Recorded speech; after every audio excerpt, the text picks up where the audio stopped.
एक है सेफ है, मार्केटिंग टर्म्स में बताएंगे कैसा नारा रहा और जिस तरह का इंपैक्ट आया, ये क्या दिखाता है? नहीं, इसमें दो चीजें हैं। एक तो नारे का इम्पैक्ट थोड़ा होता है, बहुत ज्यादा नहीं। नारा यही कह सकता है कि भाई लोगों को जो आप कम्युनिकेट कर रहे हैं वो कम्युनिकेशन क्लियर है कि नहीं। और इस कम्युनिकेशन में मैं नहीं समझता, और अब लोग बोलेंगे कि भाई उनने हिंदू और मुस्लिमों के खिलाफ ये बात की, जो भी है, पर उस नारे में ने लोगों को एक साथ जोड़ा है वोटिंग के कारण के लिए, and that is important. Number two, मैंने आपके कई प्रोग्राम्स पे पिछले हफ्ते और उस हफ्ते और 2 हफ्ते पहले भी कहा था कि अगर आप महायुति, जो शिंदे फडणवीस की कॉम्बिनेशन को अगर आप देखें, उनकी कम्युनिकेशन हर वक्त महाराष्ट्र में यही थी कि भाई हम स्पीड से काम बढ़ाएंगे, हम काम को रोकेंगे नहीं। देखिए नाविका जी, जो सिटीजन है उसे काम से मतलब है, उसे डेवलपमेंट से मतलब है, उससे ये नहीं मतलब कि भाई ये करना है वो करना है। तो इस हिसाब से अगर आप देखें तो कम्युनिकेशन फर्स्ट रेट थी, इंप्लीमेंटेशन बढ़िया हुई।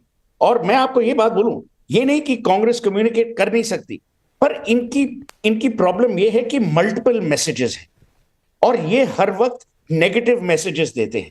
जब आप नेगेटिव मैसेजेस देंगे तो लोगों को यही लगेगा कि भाई हर चीज में उनको कलेश ही दिखता है, हर चीज में उनको खामियां ही दिखती हैं। एक हमारी सेइंग थी बंगाल में, you should not have a problem for every solution, sometimes these political parties have a problem for every solution. जो डेवलपमेंट का रास्ता है वो बहुत सही कभी कहा नहीं दिखता। आपने। और मैं संजय झा से यही सवाल पूछूंगी, क्या नेगेटिव बातें जो कांग्रेस पार्टी ने कही, जो ये हमेशा अडानी और अंबानी, नरेंद्र मोदी के साथ जो ये इस तरह के नारे लगाए हैं, हम आएंगे तो ये बदल देंगे, ये कॉन्ट्रैक्ट कैंसिल कर देंगे, क्या जनता अब इसे मानने से बिल्कुल इनकार कर रही है? क्या कांग्रेस पार्टी ने 5 महीने में हाथ में आई बिल्कुल पूरी नैरेटिव गवा दी है इस चुनाव में, संजय झा जी? देखिए नाविका जी, तो सच्चाई तो यही है कि चुनाव प्रचार में आप अपने जो आपके जो सोच है, जो योजना है, जो नज़रिया है, जो आपका घोषणा पत्र है, आप उसका प्रचार करते हैं, उसका ऐलान करते हैं। दूसरी तरफ ये भी तो जिम्मेदारी है कि आप ये बताएं कि आपके जो विरोधी जो दल है उनकी खामियां क्या है। तो उसको मैं नकारात्मक नहीं कहूँगा। अब प्रधानमंत्री भी अपने भाषण में उन्होंने झारखंड में कहा था कुछ लोग आपकी बेटियों को उठा के ले जाएंगे, आप तो मंगलसूत्र वो सब भी पहले सुना था आपने। तो देखिए, मैं समझता हूँ कि कोई भी चुनाव अभियान के दौर में राजनेता हमेशा अपने जो विरोधी दल हैं उनकी जो कमजोरियां हैं उसको भी जनता के सामने लाती है और उनका जो भी भविष्य का उनका जो भी योजना है उसके बारे में भी बात करते हैं। मैं इसको नकारात्मक नहीं समझूंगा। मैं यही समझता हूं कि भारत की जनता जो है उनके सामने अब विकल्प है और वो उनका चयन, उनका जो भी वो निर्णय लेते हैं उसको तो हमको स्वीकार करना पड़ेगा, उसका हम इज्जत करते हैं। परंतु ये भी सच्चाई है कि आजकल का जो हमारा राजनीतिक माहौल है वहाँ पर जिस तरीके की भाषा का प्रयोग हो रहा है, और मैं यहाँ पर भाजपा पर एक ज़रूर, वो जीत चुके हैं महाराष्ट्र, उस पर उनको बधाई देना चाहूँगा, परंतु झारखंड में मैं एक बात फिर से बताना चाहूँगा पूरी जिम्मेदारी के साथ कि उन्होंने जो वहाँ पर प्रचार किया, सांप्रदायिक जहर फैलाने की कोशिश की, उनसे उनको भी सीखना पड़ेगा कि वो राजनीति को भी झारखंड की जनता ने ठुकराया है। लेकिन कांग्रेस पार्टी कह रही है कि झारखंड में आपने चुनाव हमें जिता दिया ताकि महाराष्ट्र में आप हमें हरा सके, और लगभग हेमंत सोरेन की जीत पर मुझे लगता है कहीं ना कहीं प्रश्न चिन्ह लगा दिया। प्रदीप भंडारी, मुझे इस बात का बिल्कुल भी कोई आश्चर्य नहीं हुआ कि ईवीएम को इस तरह से बताया गया कि गलत है, क्योंकि हर चुनाव के बाद ये कहा जाता है। लेकिन ये कहना कि आपने झारखंड हमें जिता दिया ताकि कोई महाराष्ट्र पे सवाल ना उठाए, क्या एक तरह से अपने ही सहयोगी दल की शान जिस तरह से उन्होंने जीती है, ये प्रतिष्ठा कम नहीं की? आवाज नहीं आ रही आपकी, आप अनम्यूट कर लें। जी, आप मुझे सुन पा रही हैं? जी। कांग्रेस पार्टी लोकतंत्र विरोधी पार्टी है नविका जी। जो इनके साथ में है तो वो ठीक है, परंतु जो इनसे भिन्न राय रखता है तो वो उसी को कम्युनलाइज करने का प्रयास करते हैं और उसी के खिलाफ बोलने का प्रयास करते हैं। आप विडंबना देखिए, जिस ईवीएम के सहारे ये झारखंड के अंदर चुनाव जीते, जहां प्रियंका वाड्रा वायनाड के अंदर चुनाव जीती, वही ईवीएम को महाराष्ट्र के अंदर इसीलिए ब्लेम करते हैं क्योंकि महाराष्ट्र में इन्होंने अपना सबसे बुरा प्रदर्शन किया। स्थिति इनकी ये हो गई कि राहुल गांधी और प्रियंका वाड्रा ने जितनी रैली करी उसकी नंबर ज्यादा इनकी सीटों से। तो जनता जो है सब देख रही है, इसीलिए इनकी नकारात्मक राजनीति को हराती है। मैं महाराष्ट्र में एक बड़ी बात कहना चाहता हूं, महाराष्ट्र के अंदर इतिहास में पहली बार ऐसा हुआ है कि किसी पार्टी ने 3 बार कंसेक्यूटिवली 100 से ज्यादा सीट लेके आए हैं, वो हमारी पार्टी है। पहली बार कोई अलायंस 200 से ज्यादा सीट लेके आया है और 1962 के बाद पहली बार ऐसा हुआ है महाराष्ट्र के चुनाव में। चोरी से हुआ है, चोरी से हुआ, चोरी से हुआ, चोरी कैसे से हुआ। चोरी से हो गया? चोरी से हुआ है। झारखंड में ये चोरी हुई। एक मैनिपुलेटेड रिजल्ट है और 3-4 महीने पहले हमने देखा लोकसभा में क्या रिजल्ट्स आए थे इंडिया अलायंस के और कांग्रेस पार्टी के, और 3-4 महीने के अंदर आप 234, आपकी जीत 160, 155, 165 से होती तो समझ में भी आता। ये टोटली मैनिपुलेटेड रिजल्ट है। झारखंड का झुंझुना आपने हमें पकड़ा दिया जिससे लोग हल्ला ना मचाएं, और महाराष्ट्र जहां पैसा और रिसोर्सेस थे आपने हमें पकड़ा दिया, यानी हेमंत सोरेन जी की जीत नहीं, वहां लेवल प्लेइंग फील्ड थी, यहाँ मैनिपुलेशन है। जो चीज आज संजय राउत ने बोली और बाद में पवन खेड़ा जी ने और जयराम रमेश जी ने बोली, मैं वही लाइन बोल रहा हूं, this is a manipulated result.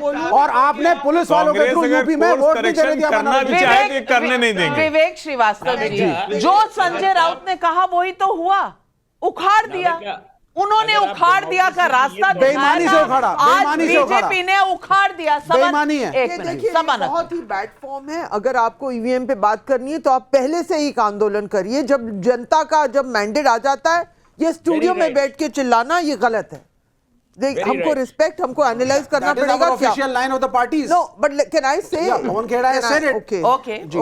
Okay, it is Navika ji, जहां तक मैं समझती हूँ महाराष्ट्र में लोगों ने, एक तो लाडकी बहन हुआ है, दूसरी बात लोगों ने देखा क्या ये हरा सकते हैं दूसरी तरफ को, जिससे हमें फायदा भी मिल रहा है। क्योंकि सारा जो एमवीए का जो पूरा प्रचार, सीट शेयरिंग, उसमें इतना वक्त लग गया, इतनी अनप्रोफेशनली अगाड़ी के लोगों ने सारा काम किया। कांग्रेस की जिम्मेदारी है, उद्धव की जिम्मेदारी है, सब गलतियां हुई हैं। और दूसरी तरफ ये बिल्कुल जो पावर में थे उन्होंने ऐसे लड़ा जैसे उनको पावर कैप्चर करना है। लोकसभा चुनाव के बाद हमको ये सब देखना पड़ेगा, एनालाइज करना पड़ेगा, और बाद में कल डिटेल में सीट बाय सीट देखना है हम लोग सब, क्योंकि हम राजनीतिक बातें करते हैं। लेकिन ये मैं बिल्कुल सहमत नहीं हूं कि हम स्टूडियो में आके चिल्लाएं ईवीएम ईवीएम। आप पहले एक डॉक्यूमेंट, एक वाइट पेपर निकालिए, आप कोर्ट में जाइए, आप इलेक्शन कमीशन में जाइए, लेकिन आप 40 बार कोर्ट जा चुके हैं, 40 बार कई कोर्ट्स ने कहा है। लेकिन हर्षवर्धन त्रिपाठी जी, क्या सिर्फ ईवीएम को सेट कर देने से ये हो जाता है? मैं पूछना चाहती हूं, एक तरफ एक है तो सेफ है का नारा था, और दूसरी तरफ क्या नारा था? नारा था नुमानी साहब का, नारा था AIMPLB का, नारा था फतवों का। मैं पूछना चाहती हूं, क्या इसके बाद पब्लिक ने मन बनाया और ये जो बार बार सेफ खोल के मोदी करप्ट हैं, मोदी कहीं ना कहीं करप्शन में है, ये कभी भी इनका फॉर्मूला नहीं चला, ये बार बार इस्तेमाल किया है राहुल गांधी ने, क्या ये फिर से ध्वस्त हुआ? नवका जी, सबसे पहले तो ये कि अगर हम बार बार ये कहते हैं कि ईवीएम खराब है, ईवीएम खराब है, और इस तरह के नतीजे अलग अलग आते हैं, तो इसका सीधा सा मतलब हुआ कि हम जनता का अपमान कर रहे हैं, और इससे बचना चाहिए। राजनीतिक दलों को भी बचना चाहिए, राजनीतिक विश्लेषकों को भी बचना चाहिए। भारतीय जनता पार्टी झारखंड हार जाएगी, जहां आप कह रहे हैं कि इतनी कैंपेन चलाई बांग्लादेशी घुसपैठियों को, हार जाना चाहेगी। मतलब ये कोई भी जिसको कहें कि ये एकदम से कुछ दूसरी दुनिया में रहने की बात है। अब मूल बात करें, मुझे लगता है जो बात अभी सुहेल ने कही उसको थोड़ा ध्यान से समझिए। उद्धव ठाकरे की सरकार बनी तो उन्होंने पहला क्या किया था, ध्यान में है किसी के? 7 से 8 लाख करोड़ के प्रोजेक्ट को रिव्यू में डाल दिया था। उन्होंने क्या किया? आरे मेट्रो कार शेड के खिलाफ आंदोलन कर दिया। उन्होंने क्या किया? जो सो कॉल्ड एलीट एनजीओ वाले थे, जो महंगी महंगी 4 से 5 माइलेज देने वाली गाड़ियों में चलते थे, उन्होंने कहा ना मेट्रो नहीं बनेगी, इस कार शेड प्रोजेक्ट डिले कर दिया। तो लोकसभा में क्या किया देवेंद्र फडणवीस ने? लोकसभा में देवेंद्र क्यों आई? फडणवीस लगातार मुंबई के डेवलपमेंट के लिए काम कर रहे थे, कोस्टल रोड को लेकर, मुंबई ट्रांस हार्बर लिंक को लेकर, टनल को लेकर, और जो सबसे बड़ी बात, धारावी जैसा जो मुंबई पर एक धब्बे जैसा है, वहां जो लोग रहते हैं उनका जीवन स्तर सोचिए, कोई भी डेवलप करता किसी और से डेवलप करा लेते, लेकिन पहला ये था कि उसको हम रद्द करेंगे, उसके खिलाफ भी मैंडेट। और मैं फिर कह रहा हूं, अडानी अंबानी को गाली देकर, वेल्थ क्रिएटर्स को गाली देकर इंडिया में इलेक्शन नहीं जीत सकते। और राहुल गांधी तो फेल्ड पॉलिटिशियन है, उनको कुछ और काम करना चाहिए। बहुत दिनों से मैं ये कह रहा हूं, लेकिन शायद उनकी पार्टी के लोगों को उनसे बेहतर विकल्प दिख नहीं रहा। अब वायनाड वाली ऑफिशियल सांसद आ गई हैं, कुछ हो सकता है मामला बदले।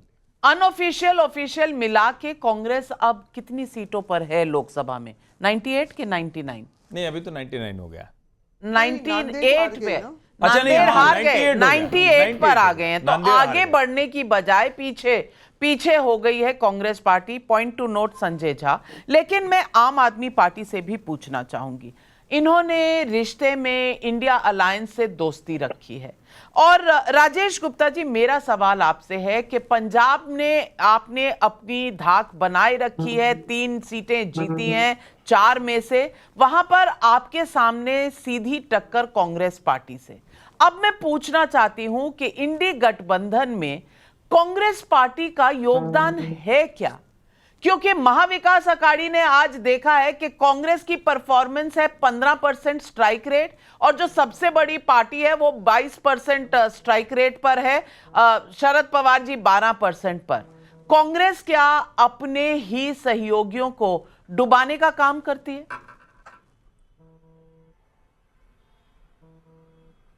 देखिए, पहले तो मैं शुभकामनाएं देता हूं जो जीते हैं, और जो रह गए हैं उनको सांत्वनाएं दे सकते हैं। राजनीति में चुनाव कई वजह से जीते और हारे जाते हैं। पंजाब में जो आपने देखा कि 4 में से 3 सीटें हम जीते हैं, और इसको आप दिल्ली का सेमीफाइनल मान लीजिए, क्योंकि दिल्ली के इलेक्शन अब आने वाले हैं, जहां कहीं भी हम डायरेक्ट फाइट में होते हैं। भाई बीजेपी पंजाब में कहीं है ही नहीं, 4थे नंबर की पार्टी है। दिल्ली के अंदर लगातार फाइट कर रही है, 3 इलेक्शन हमसे हार चुकी है और एमसीडी में भी हार गई है। मेरा यह कहना है कि जैसे बात हो रही थी, किसी नारों की बात हो रही थी, लेकिन सिर्फ नारे ठीक है, नारे अट्रैक्ट करने के लिए होते हैं, बातों को समझाने के लिए होते हैं, लेकिन सिर्फ नारों से इलेक्शन नहीं जीता जाता। नहीं तो इंडिया शाइनिंग के नाम पे अटल बिहारी वाजपेयी जी रह गए थे, आपको याद होगा। तो जमीन पे काम करना बहुत जरूरी है। क्या मुद्दे हैं, जमीनी मुद्दे क्या? महाराष्ट्र के मुद्दे अलग है, झारखंड के अलग है, दिल्ली के अलग है, पंजाब के अलग है। तो मुझे ऐसा लगता है, मेरी पार्टी को ऐसा लगता है और मेरे नेता को ऐसा लगता है कि जमीन पे जाकर हर बूथ पे काम करना, हर पेज पे काम करता, हर गली पे काम करना बहुत जरूरी है। ठीक है, टीवी की डिबेट जरूरी है, आप जो कर रही हैं बहुत जरूरी है, वो भी पहुंचना चाहिए, लेकिन बहुत जरूरी है कि जनता के बीच में, गांव में, गली में, मोहल्ले पे जाके बात हो, उनके मुद्दों को समझा जाए, उस पर काम करा जाए। और यही बड़ी वजह है आम आदमी पार्टी की कि हम आज तक यहां आए। मुझे लगता है कांग्रेस कहीं ना कहीं उस चीज में पिछड़ रही है कि ठीक है, आपने एक यात्रा निकाल दी, आपने एक प्रोग्राम कर दिया, आपने इवेंट कर दिया, लेकिन वहां पर बात खत्म नहीं हो जाती। आपके कार्यकर्ता को उस बात को गली तक पहुंचाना पड़ेगा। आपका नेता होना चाहिए क्लियर। जो लगता है शायद महाराष्ट्र में ये क्लियर नेता नहीं दे पाए, लेकिन एक क्लियर नेता होना चाहिए जैसे हमारे पास में है, और उस बात को पहुंचाने के लिए कार्यकर्ता होना चाहिए। और वहां पर आम आदमी पार्टी सफल है, आपके सामने रिजल्ट हम बार-बार दे रहे हैं, दिल्ली की निगम ने भी दिया, नेता भी था, और शायद कांग्रेस वाले महाराष्ट्र में पहुंच गई, ये तो आप मानते हैं? नहीं, बिल्कुल।